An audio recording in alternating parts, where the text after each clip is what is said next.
खड़ा खड़ा देखता रहा।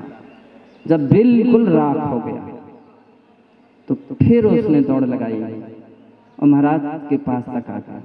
महाराज, अच्छा सूत्र दिया आपने, मैंने काम ऐसा करके आ गया, न रहेगा बांस न बजेगी। क्या किया? बस जला दी, मैंने जला करके आ गया, राख हो गई। अब वो कुटिया कुटिया ही नहीं रही, राख का ढेर। थोड़ी देर के बाद कहना है, महाराज अब तो कुटिया खत्म ही हो गई, अब तो कोई बात ही नहीं रही, लेकिन मेरे मन की एक सल्ल जरूर रह गई है, आप उसको समाधान कर दीजिए। वो कुटिया थी कैसी, आपको लगी कैसी थी? महाराज ने कहा, बाहर की कुटिया तो तूने जला दी, लेकिन भाई अंदर की तो ज्यों की त्यों बैठी है। बाहर की मत जलाते, अंदर की जलाते। धर्म में कहता है बाहर की मत जलाओ, अंदर की कुटिया को जलाओ। आचार्य महाराज तो कह रहे हैं बाहर का भी त्याग करो, अंदर से भी त्याग कीजिए। अंदर भी जो तुम्हारे अंदर रह रह करके जो यादें आती हैं, समझ लीजिए वो तुम्हारी साधना में विघ्न कर रही हैं, तुम्हारी साधना में बाधाएं खड़ी कर रही हैं।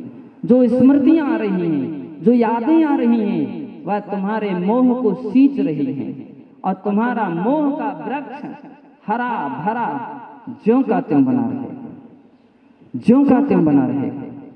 बंधो, कहने का तात्पर्य आचार्य कहते हैं उस बहिरंग का त्याग कीजिए तो अंतरंग के भी त्याग करना चाहिए। सम्यक यमो वा संयमः, सम्यक प्रकार से जो यम, दो प्रकार की बातें हैं, एक नियम होता है और एक यम होता है। रत्नकंडक श्रावकाचार में इनकी परिभाषाएं आई हैं और वहां आचार्य समंत्रभद्र स्वामी कहते हैं नियमा परिमित काल यावत् जीवम यमो ध्रियते, परिमित कालो नियमः, जो परिमित काल के लिए लिया जाता है। आप लोग आते हैं महाराज 1 महीने का क्या आलू प्याज का त्याग, रात्रि भोजन का त्याग, क्या चीज है ये?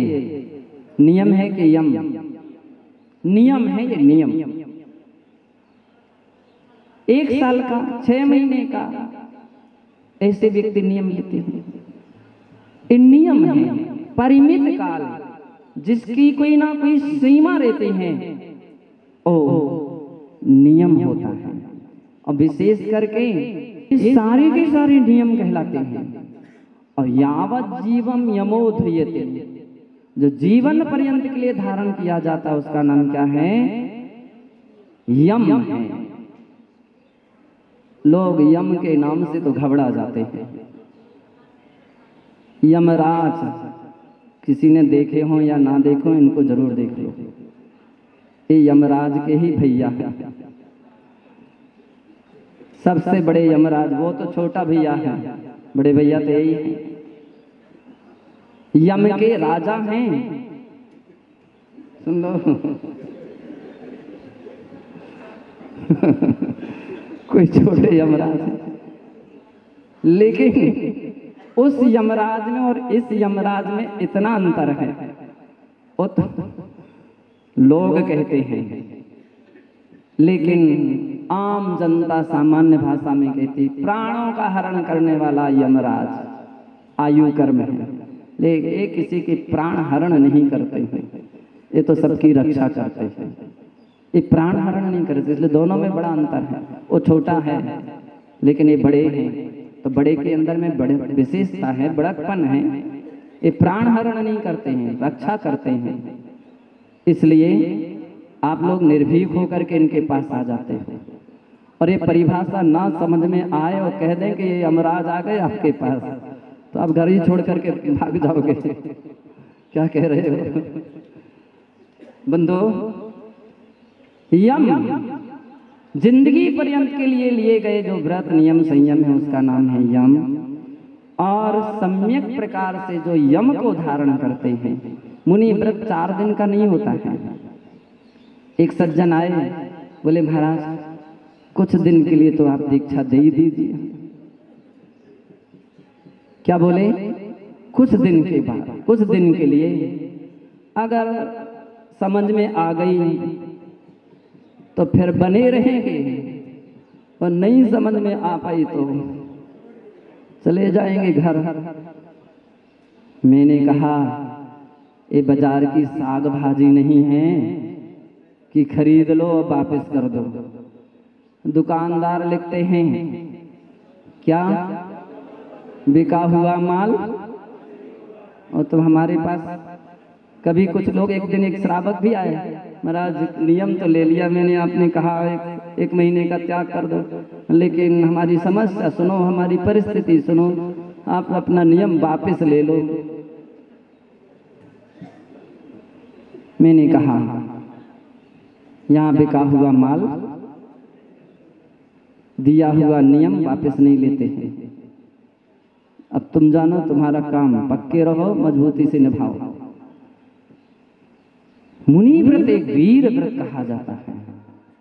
कैसा व्रत कहा जाता है? वीर व्रत है, वीर पुरुषों का व्रत है। ये प्राण दे देंगे लेकिन अपना संयम नहीं दे सकते हैं, अपने संयम को नहीं खो सकते हैं। कितने सारे जीवन में उदाहरण हैं, कितने लोगों के उदाहरण हैं। लोग तरुण सागर जी महाराज का उदाहरण दे रहे हैं कि हाँ, ऐसी ऐसी सलाहकार भी उनके पास आ गए, छोड़ दो आप संयम और विदेश में जाकर के इलाज करा लीजिए। लेकिन इस दृढ़ता उनके अंदर में रही नहीं,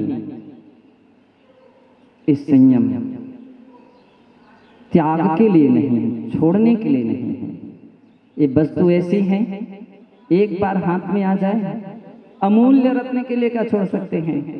बतलाते हैं डॉक्टरों ने और हॉस्पिटल में खूब सलाह दी कि आप के लिए हम यहाँ से नली, वहां से नया सब फिट कर दे। नहीं, त्याग करना है, त्याग कर दीजिए। चारों प्रकार के आहार का त्याग। एक बहुत अच्छी बात मुझे जब मैंने देखी सुनी तो बड़ा आनंद आया। चारों प्रकार के आहार का त्याग, सबसे क्षमा। हम कोई कल्पना नहीं कर सकता था कि इतनी ऊंची बात कर सके, इतना ऊंची सलेखना कर सके। बड़े बड़े साधक लोग भी कुछ पता ही नहीं पड़ता था कब उन्होंने त्याग किया और कब क्षमा मांगी और चल गए। बंधु, संयम एक ऐसी वस्तु है, एक बार हाथ में आ जाती है फिर प्राणपन से, प्राणों की संयम के सामने कोई कीमत नहीं है। एक हाथ में प्राण और एक हाथ में संयम, दो हैं। कहीं ऐसा प्रसंग आ जाए, बतलाओ दोनों में से कौन आप अंगीकार करोगे? हम लोग कारंजा में थे, क्षुल्लक अवस्था में कुछ ऐसी बीमारी हो गई, डॉक्टरों ने कुछ उसे लाइलाज कर दिया और ऐसा कह दिया कि बस अब कोई गुंजाइश नहीं है। एक ही तरीका है कि कुछ समय के लिए संयम छोड़ें। मैंने कहा प्राण दे सकते हैं लेकिन संयम नहीं दे सकते हैं। प्राण दे सकते, संयम नहीं दे सकते हैं। बंधु, कहने का तात्पर्य है साधक संयम की कीमत करता है, प्राणों की कीमत नहीं करता है। और जो प्राणों की कीमत करते हैं वो संयम की क्या कीमत कर पाएंगे?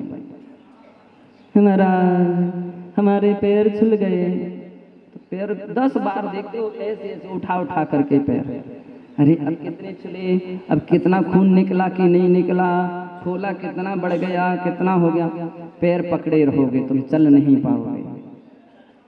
और संयमी कैसे बनते हैं? सुकुमाल मुनि महाराज की तरह बनते हैं। चलते गए, खून टपकता गया और उन्होंने एक बार भी पैर उठा करके नहीं देखा कि पैर की हालत क्या है। सोच लीजिए, सरसों का दाना जिनके बिस्तर पर चुभता था, हैं? ऐसा पढ़ते हैं और फिर भी उनकी तन की भी उन्होंने ध्यान नहीं दिया। बंधो, संयमी जन शरीर को नहीं देखते। बुखार आ गया, सर्दी हो गई, कभी उनके मुख से नहीं सुनोगे। दुनिया कहेगी बुखार आ गया, वे कभी अपने मुख से नहीं कहेंगे मुझे बुखार आ गया। ये वैराग है। ये क्या है? वैराग है। मुझे केवल इतना ही कहना है, संयम दो प्रकार का होता है। आपका समय हो गया है, दो शब्द और थोड़े से ले लें। संयम दो प्रकार का होता है, एक प्राणी संयम होता है और दूसरा क्या होता है? इंद्रिय संयम। 6 निकाय के जो जीव हैं, सटकाय जीव न हननते, उन जीवों की जो विराधना नहीं करते हैं, उनकी रक्षा करते हैं। और उनकी रक्षा के लिए क्या करते हैं? अपनी पिछी साथ में लेते हैं। ये हवा करने का पंखा नहीं है। कोई लोग सोचे कि ये पंखा है, हवा करते रहो बैठे बैठे। नहीं, ये पंखा नहीं है। ये कोई तकिया नहीं है कि सिर के नीचे लगा करके आराम से नींद सो लो। नहीं, ये पिछी है, जीव रक्षा का प्रतीक स्वरूप है। बंधो, 6 काय के जीव रक्षा का जिनका प्रण है, सूक्ष्म और स्थूल जितना शक्य होता है, उन समस्त जीवों की रक्षा करना, इस संकल्प का नाम है प्राणी संयम। और दूसरा है इंद्रिय संयम। इंद्रियां 5 होती हैं। कितनी होती हैं? कौन कौन सी? स्पर्शन, रसना, घ्राण, चक्षु, कर्ण। ये 5 इंद्रियां। और एक अनिंद्रिय है। अनिंद्रिय यानी मन। वो इंद्रिय तो नहीं है, लेकिन इंद्रिय से कम नहीं है। सभी इंद्रियों में ताकत देने वाला तो वही है, मन है। कहते हैं 5 इंद्रिय और मन को जिसने बस में किया है, उसका नाम है इंद्रिय संयम। इस पर 5 इंद्रियों में सबसे कठिन मानी गई हैं। इंद्रियों के लिए आचार्य ने 2 विभाग में घटित किया है। एक का नाम है कामेंद्री और एक का नाम है भोगेंद्री। क्या नाम है? कामेंद्री और भोगेंद्री। कामेंद्री केवल 2 हैं। कौन कौन सी? स्पर्शन और रसना। एक तो स्पर्शन, दूसरी रसना, इसका नाम कामेंद्री है। और शेष 3 इंद्रिय, चक्षु, घ्राण और कर्ण, एक है भोग इंद्रिय कहलाती हैं। आंखों को व्यक्ति आराम से बस में कर सकता है, नाक और कान के विषयों पर भी कंट्रोल कर सकता है। सबसे अधिक कठिन है स्पर्शन इंद्रिय के विषयों को जीतना कठिन है। और घ्राण, स्पर्शन और रसना जीभ को जीतना कठिन है। ठंडा भोजन, ऐसा भोजन बिना नमक का, बिना मिर्ची का, बिना मसाले का पशु भी नहीं खाएंगे। कोई खाए या ना खाए, शुद्ध प्राशुद्ध और मर्यादित है। साधु जन उसके लिए आराम से लेते हैं। इस साधुओं का भोजन है और मसालेदार साधुओं का नहीं। बिना सादा भोजन महाराजों का आहार है और रसदार राजाओं का भोजन है। आप सब राजा और ये सब क्या हैं? महाराजा हैं। एक दिन एक व्यक्ति धोखे से चौके में पहुंच गया। बड़ी खुशी से गया था, प्रसाद में भी मुझे भी महाराज की थाली। अच्छा, मैं भी महाराज की थाली का पूरा आहार मैं ही करूंगा। और उस दिन था नीरस। उसने एक गिलास उठा करके दिया। अच्छा नहीं लगा, गले उतरता नहीं। क्या नमक नहीं, मसाला नहीं। पानी पी करके आ गया वो बेचारा। क्या हुआ? बोले आज समझ में आई कि महाराज भोजन कैसा होता है और राज भोजन कैसा होता है। ये महाराजाओं का भोजन है, सात्विक भोजन होता है, बिना मसाले, बिना चटपटादार। बंधो, इन्होंने रसना इंद्री को और स्पर्शन इंद्री को जीता, और इससे बढ़कर के जीता है तो किसको जीता है? मन को जीता है। बैठो बैठो बैठो। मन को जीता है, और मन को जीतने के कारण बंधो ये क्या हो गए हैं? ये मुनि कहलाते हैं। इन्हें हम सब क्या कहते हैं? मुनि कहते हैं, ये साधु कहते हैं। इनके लिए हम सिर झुकाते हैं। ऐसे नहीं झुकाते कि पिछी कमंडल है इसलिए लोग कहते हैं पिछी कमंडल के लिए हम नमोस्तु करते हैं। पिछी कमंडल तो दुकानदारों के पास बहुत सारे कमंडल रखे हैं। पिछी भी कहीं आज के समय में बिकने लगी बहुत जगह, तो वहाँ पिछी भी मिल जाएंगे, जाओ नमोस्तु करके आओ। ज़्यादा है वहाँ पिछी, यहाँ तो एक ही तो। सत्य है, पिछी कमंडल के लिए नमस्कार नहीं किया जाता है। तो नग्न मुद्रा के लिए, मुद्रा के लिए भी नहीं। नग्न बहुत सारे प्राणी हो सकते हैं। आचार्य कुंद कुंद कहते हैं नग्न बहुत सारे प्राणी हो सकते हैं, वो तो नाम गिनाते हैं। अपितु ना पिछी कमंडल के लिए, ना नग्नता के लिए, अपितु जो नमस्कार किया जाता है तो बंदे तद्गुण लब्ध है। सम्यक दर्शन, सम्यक ज्ञान और सम्यक चारित्र को इन्होंने धारण किया है, भाव से तो उसका पालन करते हैं, इसलिए वो रत्नत्रय के लिए हम सब उनको नमस्कार करते हैं। चावल चढ़ाते समय आप लोग कितनी ढेली से चढ़ाते हो? सत्य चावल ही नहीं चढ़ाते हो, ऐसे खाली बैठ जाते हो। जबकि खाली हाथ आओगे तो खाली हाथ जाओ, चावल जरूर। अब यहाँ घर ही नहीं, घर में जाओ और किसी महाराज के दर्शन करने जाओ तो हाथ में चावल जरूर लेकर के जाओ, चावल जरूर लेकर के जाओ। चांदी के नहीं, सोने के नहीं, आप तो ये सादे चावल लेकर के जाओ, एक मुट्ठी भर जरूर ले जाओ। और महाराज के सामने कितनी ढेली से चढ़ाओ? कितनी ढेली से? 3 ढेली से। क्यों?